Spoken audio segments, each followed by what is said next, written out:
Hello and welcome back. Let's take a look at what's new with SAS Viya 2024.06. We have new features in Visual Analytics, Model Studio and SAS Studio, and of course some awesome community articles to highlight. Let's dive in.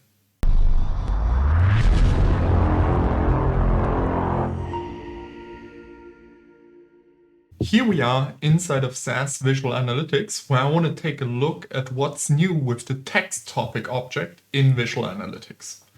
You can find this object by just filtering through it and selecting under the Analytics category the text topic model.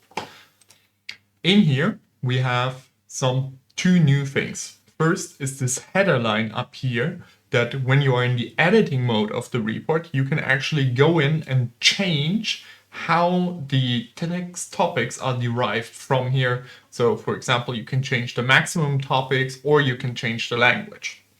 When we then move to the right hand side to the options, scrolling down reveals we have some additional capabilities in here under the model display. This changes what you see on screen. So for example, we can change what visuals are displayed. Right now, I don't have the documents one selected, but I can click it and it gets added back to my object in the VA report. So you can see it down below here. But if I think it's not useful context information, I can remove it to gain back a bit of screen real estate. And if I think, well, actually I need all of them, but I need more space, you can change the whole plot layout to change this from fit to stack, which moves the selected visuals into different tabs that you can go through, and you have more screen real estate available for each of them. Let's move it back to the fit and the default, and let's remove the documents again. And this header one, you can also, scrolling down, modify what is displayed up top. So I don't have the model type and the analysis sentiment selected, where you can see also from here, I can directly change how the sentiment or if the sentiment will be analyzed. This gives you a lot more flexibility in how you present your text topics within the VA report. And also while you're editing and iterating on your topics from here, it's much quicker to access these now. Of course, these visuals translate into the viewing mode, but in the viewing mode, because you're not changing the report any longer, you can't edit from the header. It just gives you some great information about what you're seeing in here. Or if you don't want this, you can of course just deselect it and it's gone. Let's move from SAS Visual Analytics to SAS Model Studio, where we have three new features to take a look at. The first one is in the data exploration node, where when we right click it and go to results, or if we create a PDF report, it's also of course available there. Scrolling down, we find the new target by input correlations graph and the Pearson correlations and input correlations heat maps that we can take a look at and help us understand the data and the results even better than before. Moving to the SVMs node, we have additional features in the auto-tuning category where we can now select, for example, the kernel or change the RBF parameters and the sigmoid parameters here. So this enhances your control over the auto-tuning behavior behind the scenes.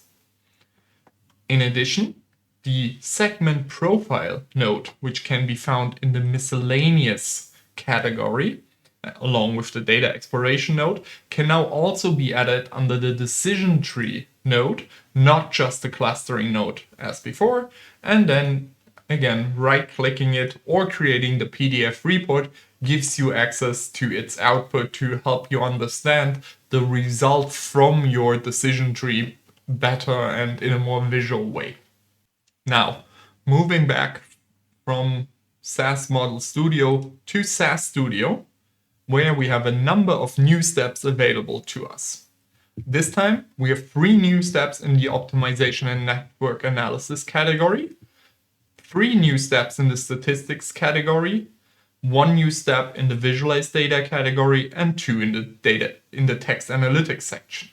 I want to highlight the summary table step because it's one of those steps that's super powerful and can give you a lot of capabilities to unlock, and it's easy enough to use. You connect your input table and then you can add your analysis variables, your classification variables, just by right-clicking the data item and adding it.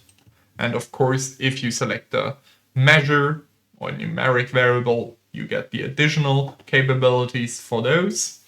And you can also change and add how variables are displayed in the output, what statistics are calculated for you, and can group them by column and or by rows, simply by right-clicking, and then you can say add to columns, add to rows. Same with the statistics. And let's go ahead and run this node to then take a look at the results. So one, we get, of course, the output as a table. That's in our car summary here. But we also get the results output to help us understand and summarize our data in an easy to use way. Now, moving from SAS Viya to new awesome SAS community articles, we first have model execution in SAS Model Manager, detailing the different publishing destinations that are available to you and how to make use of them. It's a great summary article that gives you a great overview of those different capabilities. The next one is a feature we have talked before. It's the business glossary inside of SAS Information Catalog, giving you some insights on how to use it and how to get started.